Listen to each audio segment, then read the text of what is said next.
सोचो एक ऐसी पॉलिटिकल पार्टी जिसका नाम सुनते ही हंसी आ जाए। The cockroach Janata party. एक मीम है या फिर कोई नया मूवमेंट? आज हम इस एक्सप्लेनर में इसी बात की गहराई में जाएंगे। क्या ये इंटरनेट का एक और अजीब मजाक है या इसके पीछे यूथ की कोई रियल डीप फ्रस्ट्रेशन छुपी है? चलिए देखते हैं।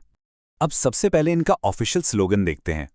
सेक्युलर, सोशलिस्ट, डेमोक्रेटिक और लेजी। हाँ, बिल्कुल सही सुना, लेजी यानी आलसी। मतलब एक तरफ इतने भारी संवैधानिक शब्द और एंड में अचानक से लेजी। ये किसी सटायर पेज का बायो नहीं लग रहा है क्या? पर नहीं, यही इनका ऑफिशियल नारा है। और ये अजीब सा कॉन्ट्रडिक्शन हमें शुरू में ही सोचने पर मजबूर कर देता है कि आखिर चल क्या रहा है। और इस अजीबापन का असर देखिए, 40,000। जी हां, सिर्फ 2 दिन के अंदर इस पार्टी ने क्लेम किया कि उन्होंने 40,000 मेंबर्स जोड़ लिए हैं 2 दिन में। यह बड़ा नंबर अपने आप में इस बात का सबूत है कि इंटरनेट पर आग किस तेजी से फैलती है। यह सिर्फ वायरल नहीं हुआ, यह एक सुनामी की तरह था। तो ये सब शुरू कहां से हुआ? ये इंटरनेट का सबसे बेजार पॉलिटिकल सेंसेशन आखिर बनाया किसने? इनके फाउंडर हैं अभिजीत दिपके। और एक इंटरेस्टिंग बात यह है कि इनका पॉलिटिकल बैकग्राउंड बिल्कुल खाली नहीं है। जिन्होंने 2020 के दिल्ली इलेक्शंस में आम आदमी पार्टी के सोशल मीडिया कैंपेन पर काम किया था। तो जाहिर है उन्हें पता है कि इंटरनेट की पल्स कैसे पकड़नी है। अब इनकी पार्टी ज्वाइन करने का क्राइटेरिया सुने। हंसी नहीं रुकेगी। सीजेपी का मेंबर बनने के लिए बेरोजगार होना जरूरी है। चलो ठीक है। फिर क्रॉनिकली ऑनलाइन होना चाहिए, मतलब 24 घंटे फोन में घुसे रहना। आलसी होना चाहिए। और हाँ, प्रोफेशनल रैंटर, मतलब हर छोटी बात पर शिकायत करने का टैलेंट होना चाहिए। Hilarious right? एकदम रिलेटेबल। पर क्या कोई पॉलिटिकल पार्टी ऐसी होती है? बिल्कुल नॉन सीरियस अप्रोच लगती है, पर असल में यही इनका सबसे बड़ा हुक है। लेकिन अब सवाल आता है कि इनका नाम कॉकरोच जनता पार्टी ही क्यों पड़ा? आखिर इस ओरिजिन स्टोरी के पीछे का इंसाइटिंग इंसिडेंट क्या था? आइए इस टाइमलाइन को समझते हैं। यह पूरा मामला लगातार 4 दिनों में अनफोल्ड हुआ। डे 1 पर ऐसी रिपोर्ट्स आईं कि चीफ जस्टिस ने प्रोटेस्ट में शामिल अनएम्प्लॉयड यूथ को कॉकरोचेस और पैरासाइट्स कह दिया। डे 2, जैसे ही यह खबर आई, इंटरनेट पर आउटरेज शुरू हो गया। गुस्सा, मीम्स, डिबेट्स सब चलने लगा। डे 3 पर चीफ जस्टिस सामने आए और क्लैरिफाई किया कि उनकी बात को आउट ऑफ कॉन्टेक्स्ट लिया गया है, उन्हें मिसकोट किया गया था। और फिर आता है डे 4, जब सीजेपी के फाउंडर ने एकदम मजाकिया और सटायरिकल अंदाज में इस क्लैरिफिकेशन की ही निंदा कर दी। एक रियल टाइम कंट्रोवर्सी अचानक से एक वायरल पॉलिटिकल जोक बन गई। और देखते ही देखते इस ऑनलाइन सटायर में रियल वर्ल्ड के मेन स्ट्रीम पॉलिटिशियंस भी कूद पड़े। मीम्स और जोक्स कब सीरियस अटेंशन ड्रॉ करने लगे, पता ही नहीं चला। सियासत के बड़े चेहरे भी इस कॉकरोच पार्टी से इंटरैक्ट करने लगे, जैसे टीएमसी एमपी कीर्ति आजाद। उन्होंने पूछा कि भाई ज्वाइन करने की क्वालिफिकेशन क्या है? तो सीजेपी का बढ़िया सा जवाब आया कि 1983 का वर्ल्ड कप जीता होना चाहिए। टीएमसी की ही महुआ मोहित्रा ने जब इस मजाक में हिस्सा लिया तो सीजेपी ने उन्हें फाइटर डेमोक्रेसी नीड्स कहकर वेलकम किया। पर बात सिर्फ मजाक तक नहीं रुकी। सोशल एक्टिविस्ट अंजलि भारद्वाज ने जेन्युइनली कुछ ट्रांसपेरेंसी और आरटीआई रिफॉर्म सजेस्ट किए और सीजेपी ने बिना किसी नानुकुर के उन्हें तुरंत एक्सेप्ट कर लिया। यह बहुत ही अजीब और अनोखा ब्लेंड है।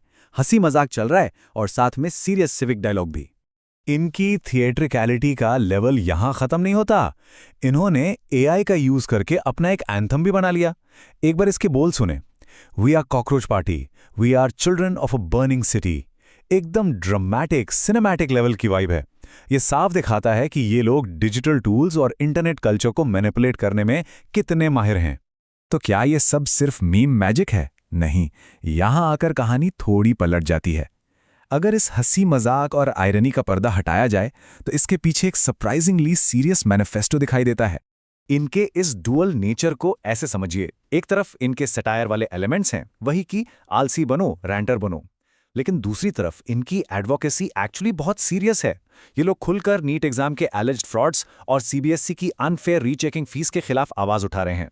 इनका मेन पॉइंट क्लियर है कि सिस्टम की गलतियों का खामियाजा आखिर स्टूडेंट्स क्यों भुगतें। ये एक ऐसी बात है जो सीधे मुद्दे पर लगती है। और इनका 5 पॉइंट मैनिफेस्टो तो और भी ध्यान खींचने वाला है।